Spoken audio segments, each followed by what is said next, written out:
දුර කතර ගෙවාගෙන අද පළවෙනි දවසේ දානේ අරගෙන ආවා. මේ අතර කුඩල්ලක ගොඩක් ඉන්නේ නේ. වයින් දවසට කුඩල් වැඩි වෙනවා.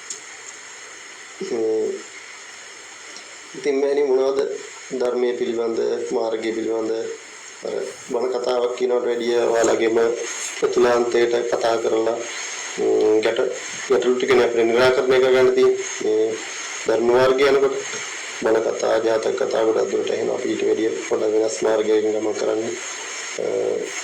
ඒවත් උපනිශ්‍රේ වෙනවා. එතකොට මේ මොනවද ඒ වගේ මාර්ගය පිළිබඳ කමඨාන් වගේ දැන් වඩාගෙන යනවා නම් ඒවා පිළිබඳ මොන හරි ගැටලු තියෙනවද?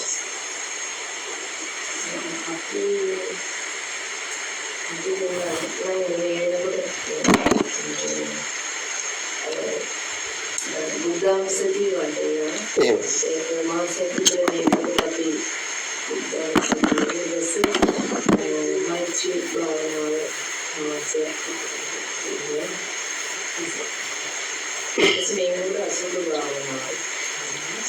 එහෙමයි. අපිට භාග්‍යතුන් වහන්සේ දේශනා කළ තියෙනවා මේ පැවිදි වෙනකොට සතර කමඨහක් දීලා තියෙනවා. ඒකදී අපි කියමුකෝ ඒක චරිතය අනුව වෙනස් වෙනවා. දැන් පරිචිත්තේ නැති සම්නස්ලන ගොඩක් ඉන්නේ. එතකොට අර එක්කෙනෙක් ඇසුරු කරනකොට අපිට දැනෙනවා මේ මෙයාගේ දේශය වැඩි, මෙයාගේ රාගය අධිකයි, මෙයාගේ මෝහය අධිකයි. එතකොට ඒ වගේ කමඨහන් හතරක් පොදුවේ භාග්‍යතුන් වහන්සේ දේශනා කළා තියෙනවා. ඒකේ පළවෙනි එක තමයි ශ්‍රද්ධාවෙන් දැස ගන්න බුද්ධානුස්සතිය. ඊළඟ එක අපි කය කෙරේ තියෙන කැමැත්ත මේ වාක්‍යමක වෛරයක් තියෙනවා කියලා කාගේ හරි දේශ චරිතයක් කියලා යාට. ඒ වගේ එක්කෙනෙකුට මේ මෛත්‍රී භාවනාව මෙත්තානුස්සතිය.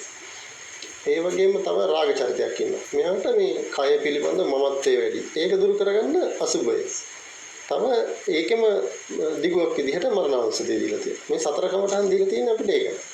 ඒක වඩන්න තමයි අපිට තියෙන්නේ. ඊට අමතරව ස්කන්ධ ආයතන ධාතු මේවා පිළිබඳ අධ්‍යයනය කරන මේ 84 එහෙම තියෙන්නේ ඒක.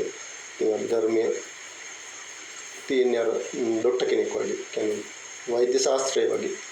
සූත්‍ර පිටකය කියන්නේ මේ දන්නවත් ඇති මේවා. ඉතින් අර තුන්ඩු කෙනෙකුට එක එක්කෙනාට ඒ භාග්‍යතුන් වහන්සේ ඒ ස්ථානය අනුව විචිත්‍රාවලියක් අනුව ඒ වගේ දේශනා කරපු එක තමයි සූත්‍ර පිටකය.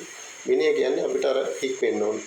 මේ සීල සමාධි ප්‍රඥානේ අපි ආර්ය අෂ්ටාංගික මාර්ගයේ කොටස් තුනකට බෙදුවොත් එහෙම තියෙනවා. ඒකට අර සීලයක පිළිහිටලා සමාධිය වඩ아가න ප්‍රඥාව වඩා ගන්න තමයි තියෙන්නේ. විදර්ශනා ඥාන වලට යන්නේ. ඒක කරගෙන අනේක කරගෙන යන්න මෑනියෝ මොනවා දෙයක් හරි කරනවා නම් අපිට එදිනදා ජීවිතේදී මේ අපිට දැන් අතරම තරහ යන එකක් නෙවෙයි තරහ යන එකක් මේ අපේ හිතවත් කට්ටියත් එක්ක ගනුදෙනු කරනකොට ගැටීම් එන්නේ කටයුතු කරන්නේ මේ ඇලීමයි ගැටීමයි නැත්තම් හිතවත් කට්ටියත් වැරදි දෙයක් කරනකොට ගොඩාම තරහ යනවා වෙන එක්කෙනෙක් වැරදි දෙයක් කරනකොට එච්චරම තරහ යන්නේ නැහැ හේතුව මොකද අර මම කියලා අල්ලගෙන ඉන්නවනේ අර එන්නේ ප්‍රශ්නේ තියෙන්නේ එතකොට මේ ගැටීමෙත් එහෙමයි ඉතින් ගැටීමේදී අපිට ඒක සම්මාවෙන් දැකෙන්න බැරි වුණොත් එහෙම ඒක ගැටීමක් විදියට යනවා අතර අර චිත්ත වීති ගොඩක් ගිහිල්ලා අපි භවයක් හැදෙන තැන එනවා. ඒ වගේම තමයි ඇලීමේ.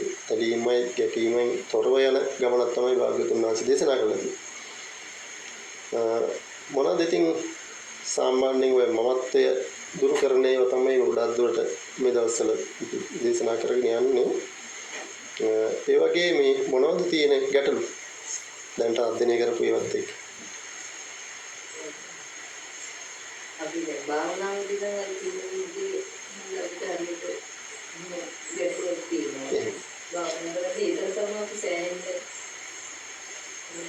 ඒකදි මෑනියෝ දැන් අපි කියමුකෝ දැන් අපි දුවලා එහෙම බලන ඉතින් ෆෝන් එකකට මේ ෆෝන් එකට මාර විදිහට මේ කැමැත්තක් තියෙනව නේද? අර අපි දැන් භාවනාවට මේ කැමැත්තක් නැහැ. මේක හරියට කියලා දෙන්න ගුරුවරු නැහැ. එතකොට ඒ කමටහන් ඒව හම්බෙන්නේ නැහැ. එතනදී වෙන්නේ ඒක දන්නේ නැහනේ. මේක හරියට වෙනවද කියලා සැකය තියෙනවා. මේ සැකයත් එක්ක තමයි අර කෙන්නේ. එතකොට දැන් අපි ෆෝන් එකක් බලනකොට අපි දන්නවනේ මේ YouTube එකේ මේ වගේ දේවල් තියෙනවා. මේ විදිහට ගියොත් එහෙම මෙහෙම යන්න පුළුවන් කියලා උලා තේරෙනවනේ. ඒ වගේ අර අපිට පාරක් තියෙනවා මේ මාර්ගයක් තියෙනවා මේකෙදි හරි පහසුයි මේ යන්න ක්‍රමය තියෙනවා. එතකොට අර ඒකට කැමැත්ත නැතිකම තමයි තියෙන විශේෂයෙන්. කැමැත්තක් නැහැ කියන්නේ අපිට ඒක පවත්ව ගන්න බෑ ඒ දිගටම. හේතුව සිතේ ස්වභාවය තමයි අපිට ඒක කැමැත්තක් නැත්තම් සිත මිලින වෙනවා. ඒ කියන්නේ තීන සහ මිද්දේ කියන චෛතසික දෙක එකතු වෙලා අපේ අනිත් සියලුම සිත මේකේ මෝහයෙන් වගේ වහගන්නවා. ඉතින් ඕකදී අපි අර දැඩි කැමැත්තක් ඇති කරගන්න ඕනේ. කැමැත්තක් ඇති කරගන්න නම් ඒකට දැනගන්න ඕනේ. ඉස්සල්ලාම හුස්ම දිහා භාවනාව ගැන පොඩ්ඩක් දැනගන්න කැමතිද? දැන් භාවනාව ගැන අහපු ඉඳ පොඩ්ඩක් කියලා දෙන්න. දැනට වඩාගෙන යන්න මෙහෙම. අපි කවුන්ට් කරන ඉස්සල්ලාම කායික පිරිසුදුකම වටේ පිටේ පිරිසුදුකම තියාගන්න. ඊට පස්සේ බුද්ධ වන්දනාව කරලා තිරුණුව කමා කරගෙන සිත ඉස්සලා කය සැහැල්ලු කරගන්න. අර තියෙන බර අතීතයේ තියෙන බරත් අයින් කරන්න, අනාගතය ගැන තියෙන බරත් අයින් කරන්න. මේක සිත සැහැල්ලු කරගන්න. සිත සැහැල්ලු කරගන්න ඉස්සලා කය සැහැල්ලු කරගන්න. කය සැහැල්ලු කරන්නේ කොහොමද?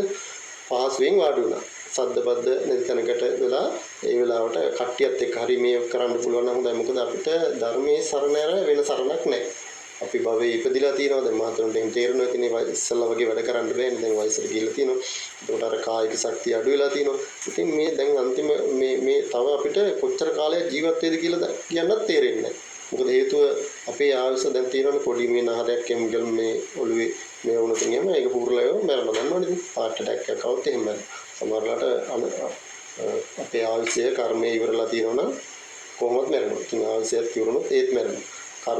මේ කර්ම ශක්තියත් ඉවරුනොත් ඒත් මැරෙනවා.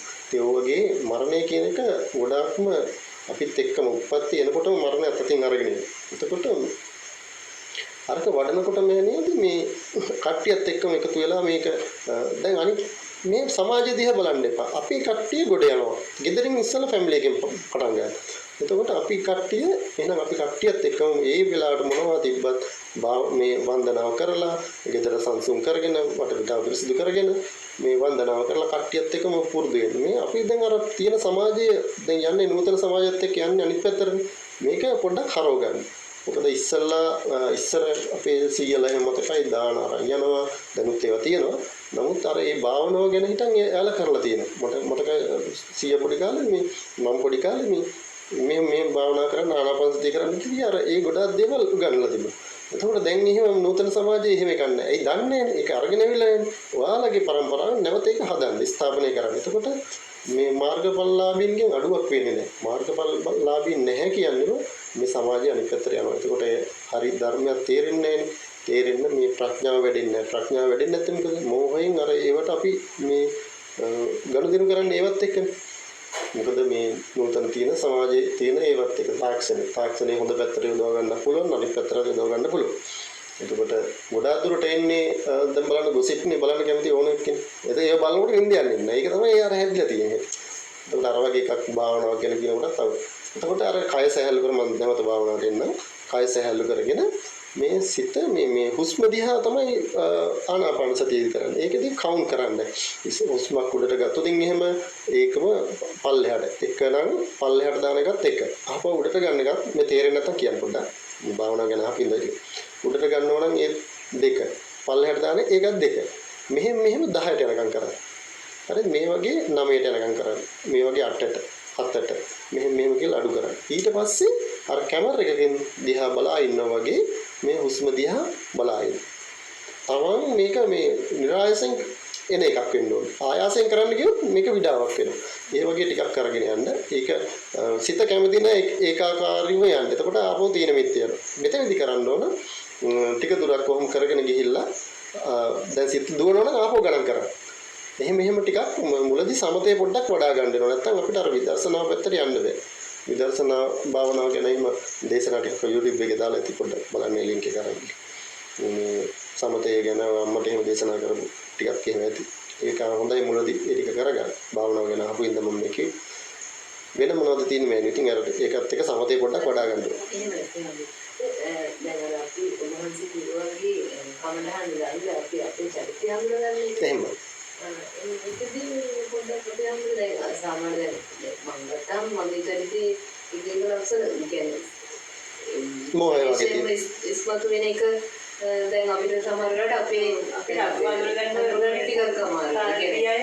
එතකොට අපිට කමට අපිට හාමුදුරු කෙනෙක්ගෙන් අපි උපදෙස් අරගෙන ඉන්නත් හාමුදුරුනේ මේ ඒක මෙහෙම කරගෙන යන්නේ අපි අර සීලෙන් හාමුදුරුවෝ ධර්ම දේශනාව ඒක හොඳයි උන්වහන්සේගේ දේශනාව ඒවත් එතකොට මෑණියෝ තමන්ට තියෙන මේ තමන්ගේ කෙලස් ටික ඇත්තටම තමන් අඳුරනවා.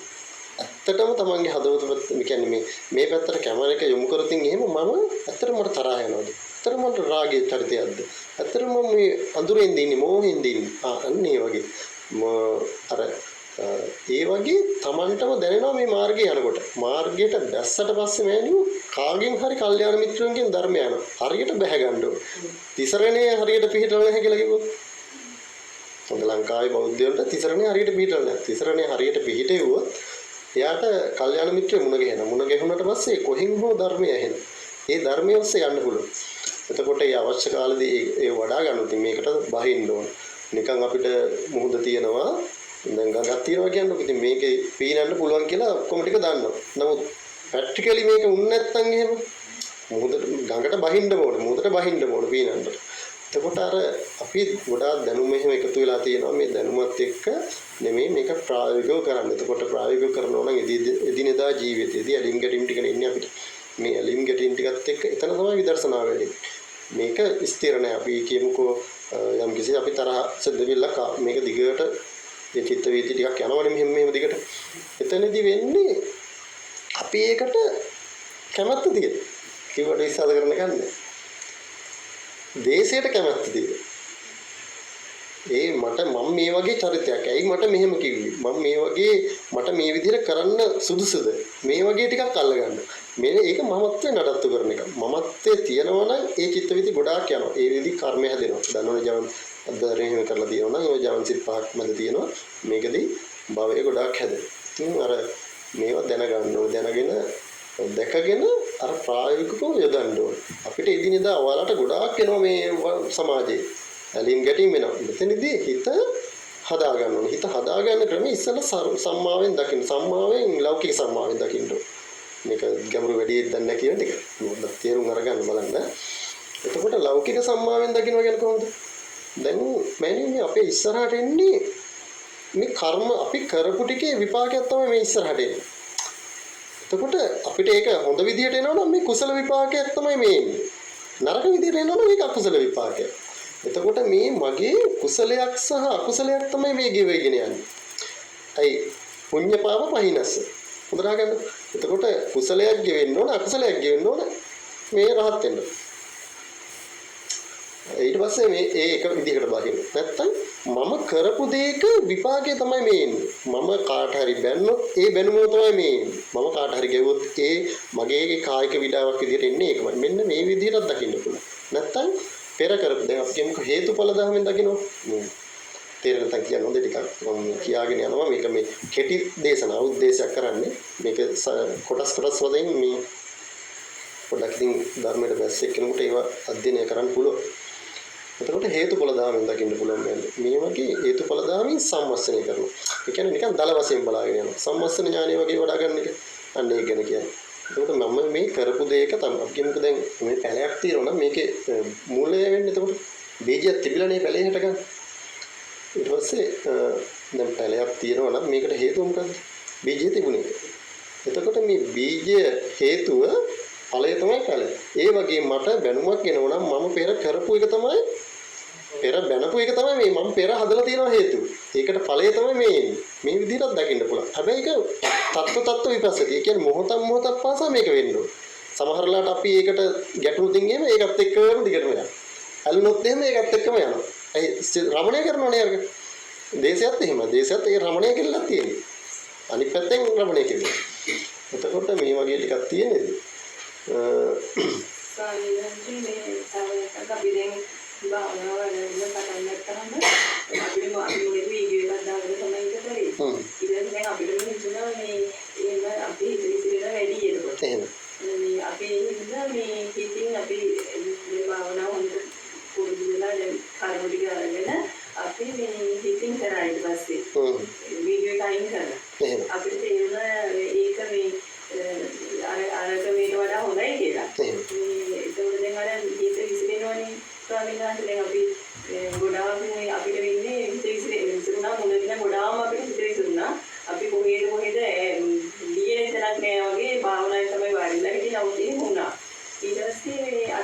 පස්සේ අපිට තේරුණා මේ ඇත්තටම හිත වඩන්න පුළුවන් කියන්නේ මේක තමයි දැන් හිත විසිරුණු බව හරිය අපි දැනගත්තේ අපි භාවනාවට ආපු හින්දානේ ඒක මුල් කරලා පටන් ගත්තේ හින්දානේ කියලා අපි එතෙන්ට ආවා දැන් ඉතින් අපි අර අපිට ගැටලු ගොඩාක් තිබුණා මේ තිබුණාට අපි දැන් අර ලාමිනාන්ටේ අර දීවිම ස්වාමීන්ගේ මේ ධර්ම දේශනා අහලා මේ අහනකොට අපිට ගැටලු පොඩ අපිට මේ ඒවා නිරාකරණය කරගන්න පුළුවන් වුණා. ඉතින් අපි තාම ඉතින් උත්සාහ කරමින් තමයි ඉන්නේ. හොඳයි. ඒක මේ වඩා සුදුසුයි. මොකද අපිට මුහුදේ රැලි නවත්තන්න බෑ. ඒ වගේ තමයි මේ සිතේ ස්වභාවය තමයි සසරේ ගොඩාක් ගනුදෙනු කරපු ඒවා තියෙනවනේ. ඒවත් එක්ක උපනිශ්‍රේලා තියෙනවා. එතකොට අපිට එදිනෙදා යනකොට අපි මේ රාමු වලට කොට දෙනවා. මේ රාමු එක්ක තමයි අපිට ගොඩ නැගෙන්නේ.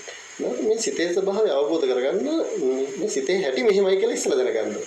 සිත යම් කිසි දෙයකට ඇල්ලුවොත් හරි ගැටුණොත් හරි සිත ගොඩාක් ගොඩ නැගෙනවා. ඒ ඔස්සේ අපිට කර්ම හැදෙනවා. කර්ම හැදුනොත් නව කර්ම ඔස්සේ අපි කෙලෙස් එකතු වෙලා අලුත් භවයක් හැදෙනවා. මේක අර අවිද්‍යාව කියන එක තමයි මෙතන තියෙන්නේ. අවිද්‍යාව කියන්නේ ඒක අන්ධකාරයක්. අපි උදාහරණයක් විදිහට කිව්වොත් එහෙම මේ අර කණ්ණාඩියක මේ දූවිලි තැවිලා තියෙනවා වගේ අපිට හරියට පේන්නේ. ඒ වගේ අපි හැම මොහොතකම ගණන් කරන්නේ මේකයි. මේ ආර මාර්ගයට ඇවිල්ලා නැත්තම් එයා ගනුදෙනු කරන්නේ මේ විදිහට.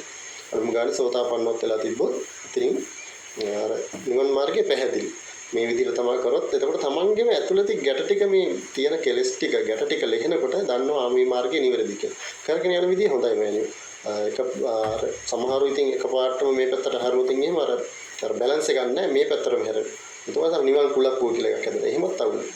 මේ පැත්තට આવුත් එහෙම ඒ පැත්තට අනිත් පැත්තටම යනවා. ඉතින් මේ වගේ අර මධ්‍යම ප්‍රතිපදාව තියෙනවා හැමතැනම. නමුත් ඒක අපි ඉස්මතු කරගන්න දක්ෂ නැහැ. ඕනම මොහොතකදී ඇලීම් ගැටීම් ටික එනවා මේකෙදී ඒක निराකරණය කරගෙන තමන්ගේ හිත පාරිශුද්ධත්වයට පත් කරගන්න දක්ෂ වෙන්න ඕනේ. ඒකදී අර එක එක ක්‍රම වලට දකින්න පුළුවන්.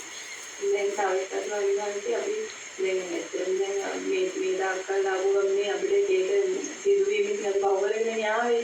දැන් ඒ සිදුවීම් අපිට හැම වෙලේම දැන් මට වෙච්ච මුදලික කාරණයක් මම කියන්නේ. මට ඒ සිදුවීම් මම මේ වගේට පස්සේ මට ඒ සිදුවීම් වද දෙන්න ගත්තා. ඒ කියන්නේ මට ඒවාම මතක් වෙන්න ගත්තා. ඊට පස්සේ මම හැබැයි මාසයක් විතර වෙනවා දැන් ඔන්නේ එකක් කිව්වා මේ මට දැන් මොක කරන්න කියද්දි මට මේක මතක් වෙනවනේ කියලා මම කිව්වා. ඊට පස්සේ හැබැයි මට තවදුරටත් තව ධර්මදේශනා හරි මට හිතුණා මේ දැන් මේකත් මේ මම මේ වේදනාවට තණ්හා කරනවා නේද? එහෙම කියලා මමම දැන් ඒව සිදුවි කියන්නේ ඇතිලා නැතිවීමක් නේ මම දැන් ඒක ගැන හිතන්නේ ඇත්තටම දෙයක් නෑ කියලා මට අර විදර්ශනා පැත්තට යන්න මේ වට හිතුණා මම එහෙම මෙතන මේක අතාරින්න ඕනේ කියලා හිතුවා මම. ඒක වඩා නිවැරදි මෑනේ. දැන්ට වාට ඒක තේරලා තියෙනවා ටිකක්. මොකද මේ අපි අර කැමැත්තෙන් අල්ලගත් එක අපිට ඒක නැති වුණා කියන්නකො. එතකොට අර ඒ කැමැත්ත අනිත් පැත්තට හැරෙනවා. කැමැත්ත අනිත් පැත්ත හැරෙලා මටනේ මෙහෙම වුණේ මම ඇයි මට මෙහෙම කරේ? මම මෙච්චර හොඳ එක්කෙනෙක් මේ මමත්වයට තමයි ඔක දැනෙන්නේ මෑනේ. මමත්වය නැති කරන්න නම් මමත්වයේ ගොඩ නැගෙන හැටි දැනගන්න. මමත්වයේ ගොඩ නැගින්නේ කොහොමද? මේ කය මගේ කරගන්න. සිතුවිලි ටික මගේ කරගන්න. මේ සිතත් එක්ක ගනුදෙනු කරන මේ සේරම මගේ ආත්මය කරගන්න. එතකොට ඔන්න ඔය ප්‍රශ්නේ හින්දා තමයි අපිට ඒක දුරු කරන්න අමාරු වෙන්නේ. මේක ගොඩ නැගෙන හැටි දැනගත්තොත් මෙන්න මේ වගේ ක්‍රියාකාරීත්වයක් තියෙන කියලා දැනගත්තොත් ඒක අපිට අයි දන්නවනේ. දැන ගැනීම කියන්නේ විද්‍යාව. එතකොට අපිට යන්න පුළුවන්. මුලදී ඉතින් අර තියෙන සේරම නෙමෙයි. මේ 84000ක් තියෙනවනේ. එතකොට මේකේ සිත පිළිබඳව ඒ ටික ආදාර ගන්න පුළුවන් නම් මම ඉගෙනගෙන එහෙම තියෙනවා ඇතිනේ ගොඩක්.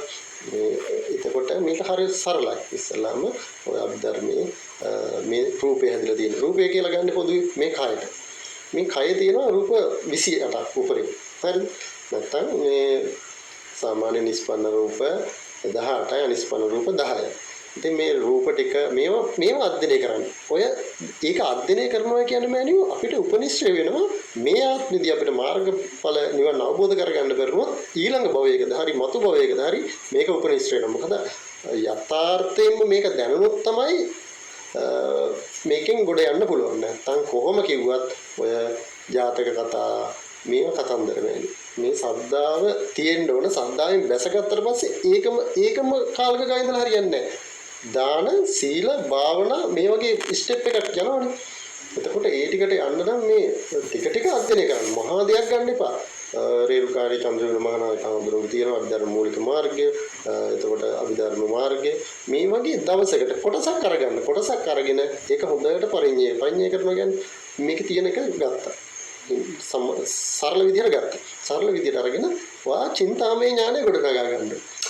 අරක සුතමේ ඥානයන්නේ මේ පොතේ තියෙන්නේ උන්වහන්සේ දේශනා කරා භාග්‍යවතුන් වහන්සේ දේශනා කරපු එකනේ. ඒක පොතට ඇවිල්ලා තියෙනවා. ඒකත් සුතමේ ඥානය තමයි.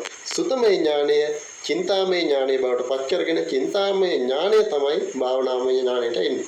භාවනාමය ඥානය කියන්නේ අපි එදිනෙදා ගනුදෙනු කරනකොට අපේ සිත අකම්පිතව නැත්නම් අටලෝ දහමේ කම්පා නොවන විදිහට මේක අරන් යන්නේ කොහොමද කියන්නේ. අපි කම්පා වෙනවා කියන්නේම එක්කෝ කම්පා වෙනවා කියන්නේ ඇලෙනවා ගැටෙන එකනේ. ඒ ඇලුනොත් භවයට ගැටුනොත් භවයට. ඔයාලා මේ දවස්වල කරන්න ඕනේ හැම පුණ්‍ය කර්මයක්ම මගේ නිවනටම උපනිශ්‍රය. මේ ආත්මෙදි මාව සතර අපායන් ගොඩ යන්න මේ පින මට උපනිශ්‍රය වේවා කියලා වෙන ඒවට නෙමෙයි ආයෝජනය කරන්න ඕනේ ඒකට. මොහොම කරගෙන යන්න. අපි දැන් ස්වාමීන් මම දැන් මට බුදුන් සේවල වල ඉන්නකොට මට හිතුණා මේ දැන් මට අර සිතුවිලි වලට මට මේ මතකේ මාව මේ අවුල් කරා වගේ නේ. ඒකට මම වේදනානුපස්සනාව ගැන හිතුවා. ඊට පස්සේ මම හිතුවා දැන් ඇත්තටම මේ ගැන බලුවහම මට හිතුණා මම බොරුවට මේ අල්ලගෙන මේක තලවලා තියෙන්නේ මේ වේදනානුපස්සනාව බලනකොට මට හිතුණා මේ බොරුවක් නේ මම මේ කරලා තියෙන්නේ මම මොකටද මේ විදිහට මේ තානාගෙන කරලා ඉන්නේ කියලා එහෙම මම හෙව්වා. ඉන්නේ බුද්ධානුස්සති වඩන අතරතුර මේ මට බදු මේ ප්‍රශ්නේ නේ ඉතින් මම ඒකට ගියා. හොඳයි මෑණියෝ දැන් Tamanට තේරෙනවනේ මේ මාර්ගෙට අර මං කිව්වනේ හරියට මේකට බැස්සොතින් එහෙම සමහර ඒවා කොහෙන් හරි කල්යාණ මිත්‍රුන්ගෙන් ඇහෙනවා. පාට දේශනාවකින් හරි ඇහෙනවා. දේශනාවකින් හරි අඩුම ගානේ ඇහෙනවා. එතකොට අන්න ඒකත් එක්ක යනකොට Tamanගේ මේ තියෙන ගැට ටික ලෙහෙනවා කියන්නේ වාගේ මාර්ගෙ නිවැරදි. ප්‍රශ්නයක් නැහැ. මේ වේදනානුපස්සන සතර සතිපට්ඨානෙන් වාසය කරනවා නම් මේ රහතුන්ගෙන් හිස් නොවනවා කියලා කියනවා භාග්‍යතුන් මහා පරිනිබ්බාන සූත්‍රයේ.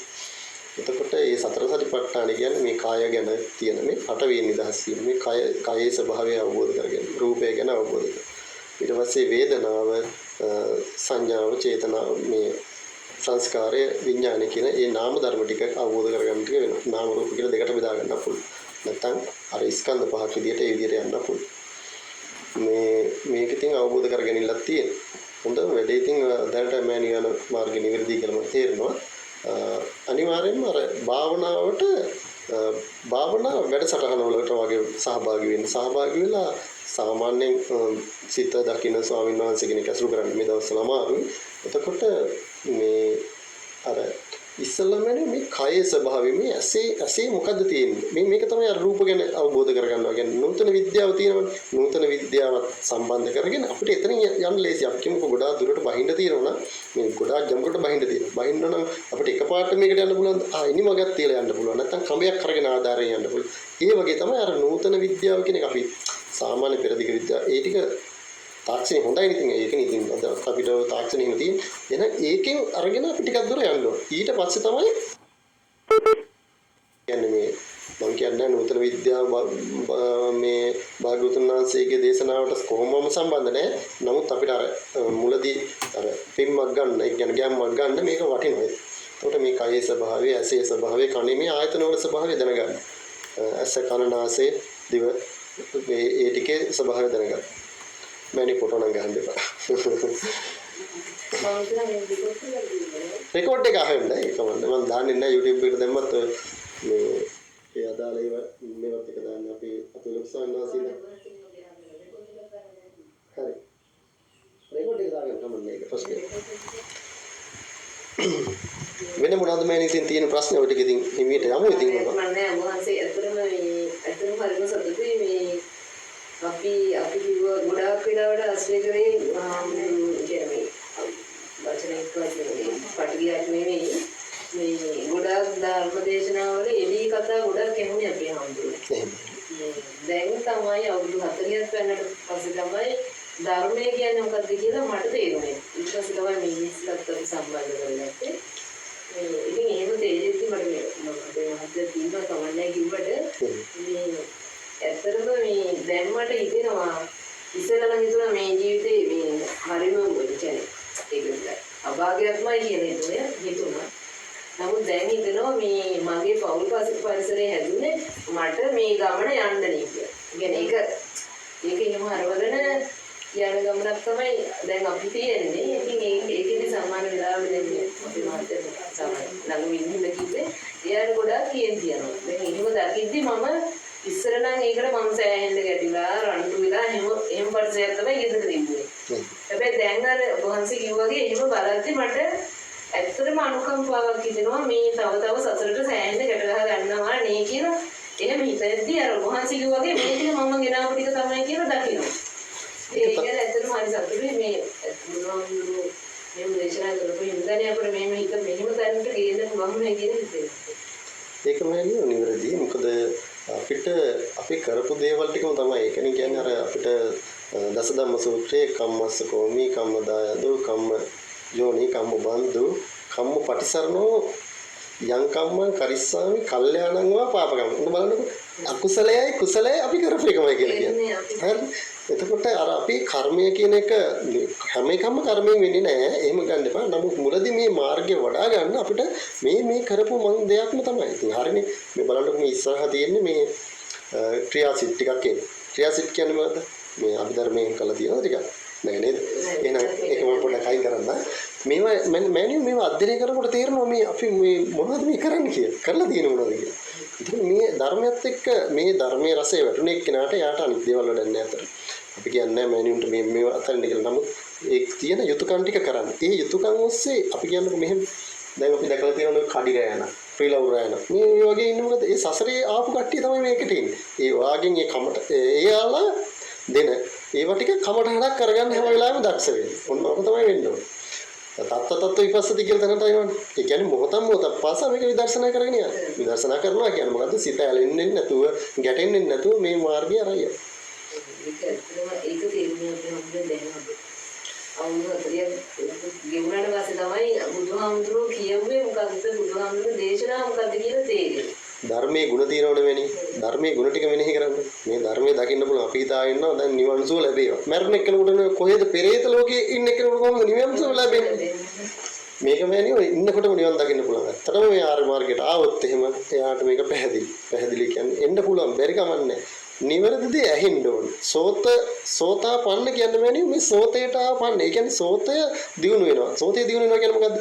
ඒ කියන ටික තමාගේ ඇතුළත තියෙන ගැට ටික ලෙහෙන විදියට ධර්මය ඇහෙන්න ඕනේ.